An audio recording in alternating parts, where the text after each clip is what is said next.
दोस्तों, तो आज हम पढ़ेंगे इंस्ट्रूमेंटल मेथड ऑफ एनालिसिस की फर्स्ट यूनिट का टॉपिक है principle of ultraviolet spectrometer या इस अल्ट्रा यूवी स्पेक्ट्रोफोटोमीटर या इसी को हम बोलते हैं बियर्स लैम्बर्ट्स लॉ। इससे पहले की वीडियो में हमने पढ़ा था स्पेक्ट्रोस्कोपी या यूवी विजिबल स्पेक्ट्रोस्कोपी और principle of spectroscopy. Principle of spectroscopy में क्या क्या था, एब्जॉर्प्शन स्पेक्ट्रम और इमिशन स्पेक्ट्रम के बारे में हमने पढ़ा था। तो देखिए आज हम पढ़ेंगे बियर्स लैम्बर्ट्स लॉ। देखिए Beer's Lambert's law, Beer's Lambert's law क्या होता है, ये इसमें जो यूवी स्पेक्ट्रोफोटोमीटर होता है वो बेस्ड होता है एब्जॉर्प्शन स्पेक्ट्रम पर, या इसको हम बोल सकते हैं कि UV spectrophotometer is based on the absorption spectrum. ठीक है, तो देखिए किस तरह से हमने यहाँ पे चित्र में बताया है डायग्राम में कि हम अगर किसी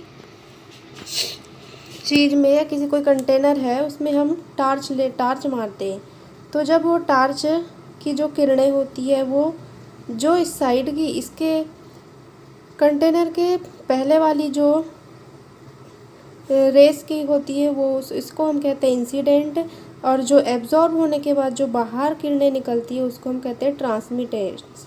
ठीक है, तो यहाँ पे जो मॉलिक्यूल्स प्रेजेंट हैं उसको क्या करती है, ये लाइट एब्जॉर्ब कर लेती है। ठीक है, एब्जॉर्ब करने के बाद क्या करती है कि जो ग्राउंड स्टेज पे दो जो मॉलिक्यूल्स प्रेजेंट थे वो क्या हो गए, हल्के से ऊपर आ गए हैं। ठीक है, तो ये क्या हो गया, मतलब इसका मतलब होता है कि ये मॉलिक्यूल्स को लाइट ने एब्जॉर्ब कर चुकी है।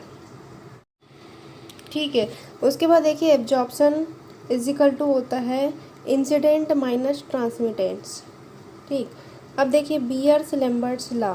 बियर्स लैम्बर्ट्स लॉ क्या होता है, बियर्स लैम्बर्ट्स लॉ में जो बियर्स और लैम्बर्ट्स है ये दोनों अलग अलग साइंटिस्ट हैं।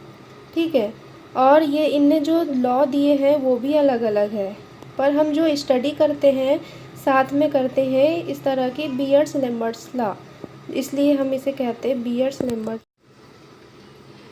तो देखिए Beer's and Lambert's both are different scientist, अलग अलग साइंटिस्ट हैं, and law are also different, but इनके लॉ जो है वो भी डिफरेंट है, but we will study both law together, so this is called Beer's Lambert's law. ये लेकिन हम इसमें जो पढ़ेंगे दोनों को साथ में नहीं पढ़ेंगे, अलग अलग पढ़ेंगे। सबसे पहले हम देखते हैं कि बियर्स लॉ क्या होता है। बियर्स लॉ क्या होता है, according to Beer's law the absorption of any monochromatic light is directly proportional to the concentration of the sample. तो देखिए जो बियर्स लॉ होता है उसमें जो एब्जॉर्प्शन होता है वो डायरेक्टली प्रोपोर्शनल होता है कंसंट्रेशन के। मतलब इसका मतलब क्या होता है कि अगर कंसंट्रेशन अधिक है तो एब्जॉर्प्शन लाइट क्या होगी, अधिक होगी, और अगर कंसंट्रेशन कम होगा मॉलिक्यूल्स का तो एब्जॉर्प्शन लाइट कैसी होगी, कम होगी। ठीक है, उसके बाद देखिए लैम्बर्ट्स लॉ। लैम्बर्ट्स लॉ क्या होता है,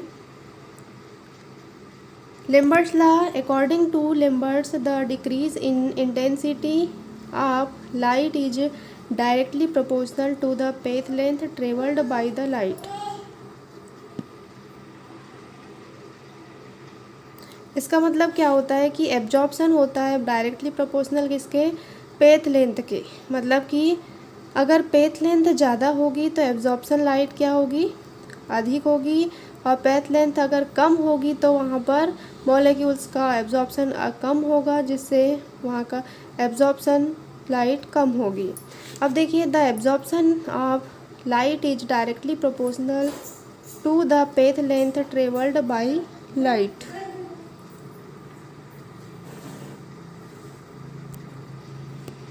वे Beer's Lambert's law, Beer's Lambert's law को हम कंबाइन कर देंगे, कंबाइन करेंगे तो बियर्स लॉ क्या है, एब्जॉर्प्शन डायरेक्टली प्रोपोर्शनल कंसंट्रेशन के, इक्वेशन फर्स्ट हो गया, और लैम्बर्ट्स लॉ है absorption directly proportional faith length के, ये इक्वेशन 2। दोनों को हम कंबाइन करेंगे तो हो जाएगा absorption proportional concentration into path length.